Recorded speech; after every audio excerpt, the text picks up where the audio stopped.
So this is the trap bar jump. With the trap bar, make sure you have clips on it. Make sure you have enough space to jump above your head. You're gonna work on exploding through the floor and developing power. This is one of the most straightforward ways to develop power, especially as you get down the road of athletic development. It's really straightforward and easy. If you have a jump mat, if you have G-force sensors, you can actually measure and try to stay within a certain percentage of your max jump height to make sure you're still training power. Use a weight that's pretty light. You don't want it to change your max jump by really more than 25%. We do the trap bar jump. You're gonna get set up just like you normally do for a trap bar deadlift. We're gonna make sure that your feet are directly on your hips because we wanna practice our power position. We're jumping through athletic position here. When you get set up, your arms are gonna stay straight, right? Your chest is gonna be vertical, knees are over my toes.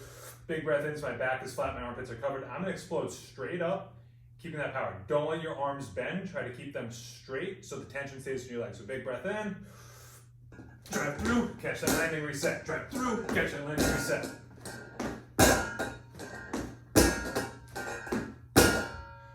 You can also throw in the shrug, depending on what phase of training you're doing and how much weight you're using. We can work on catching each landing, resetting, exploding back through.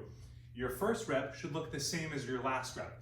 If your form starts to fall apart, if you start not being able to jump as high, and this is where the jump sensor comes in, or the jump mat, because if you start to see your jumps really declining with each subsequent jump, you need to reset. Take a minute, recoup. Something's off there. Every jump should be similar to the last when you're using a weight. Because if you really start to decline in height, you are no longer training power, you're most likely starting to train endurance.